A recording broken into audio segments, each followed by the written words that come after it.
Hello, my name is Dr Ursula Hackett and I'm an academic based at Royal Holloway, University of London. I've created these videos for ambitious students who want to write brilliantly, not just okay. This video is the second of 3 about examining the assumptions underlying a question. If I say, even Harry knows it's unethical, what's the word that indicates an implicature here? What is implied by this statement? There's a surface statement, that Harry knows it's unethical, but there's also an assumption lurking beneath the surface statement. Harry is not a very ethical person.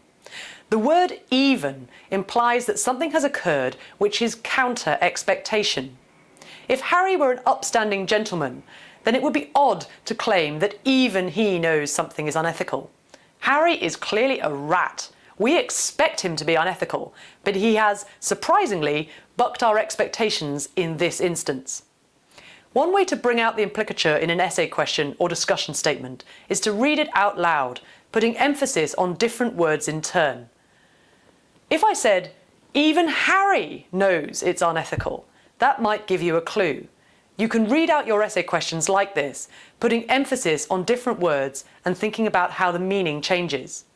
Reading out your essay questions and putting emphasis on different words in turn can sometimes help you to identify hidden assumptions.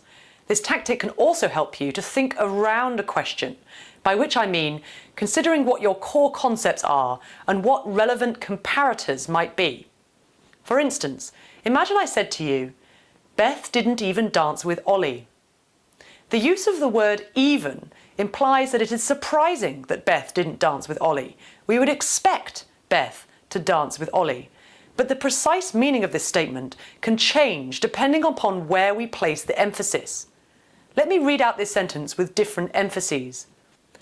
Beth didn't even dance with Ollie. Beth didn't even dance with Ollie.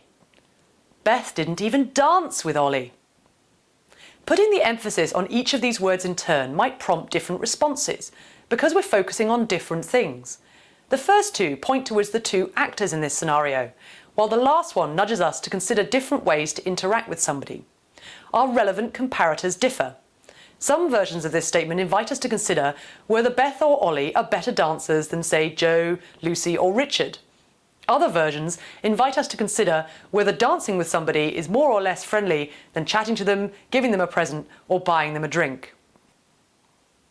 We can think about the set of things we're comparing as our comparator class. For instance, sheep can be compared to other farmyard animals, such as ducks, pigs, chickens. Other fluffy things, like knitwear, slippers, cotton candy. Other graminivorous quadrupeds, like horses, cows or sauropod dinosaurs, and so on. The same concept or object can have any number of different comparator classes. Similarly, emphasizing different words in essay questions can lead to different comparator classes. Even hydroelectric power does not reduce methane emissions. Discuss.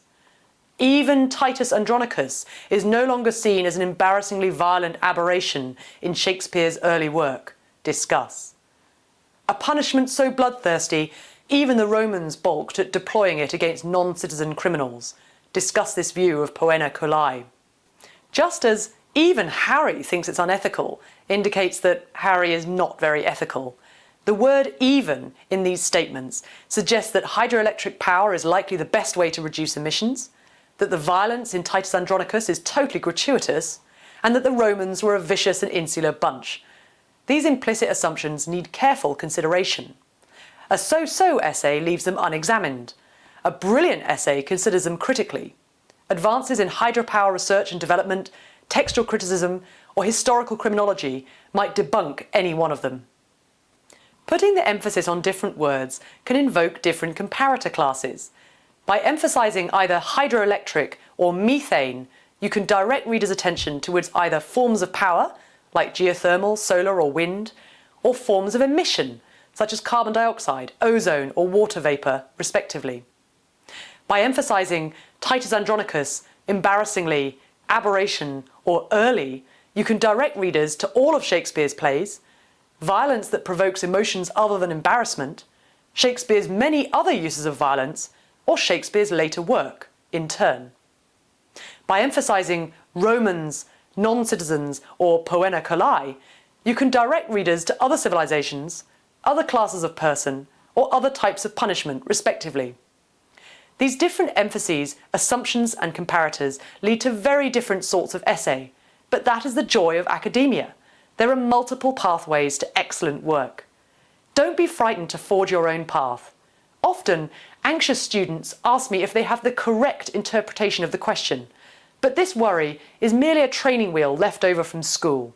There's no single correct interpretation, and a good question setter will leave enough ambiguity and meaty concepts in a question to allow the top performers to put their own stamp on their answer. Emphasizing different words can help unpack your essay questions and their underlying assumptions, leading you in different and potentially interesting directions and helping to raise your essay from the humdrum middle to the highest grades. Thanks for watching this video. If you found it useful, please like the video and subscribe to my YouTube channel, where you can find other videos to help you write truly brilliant essays.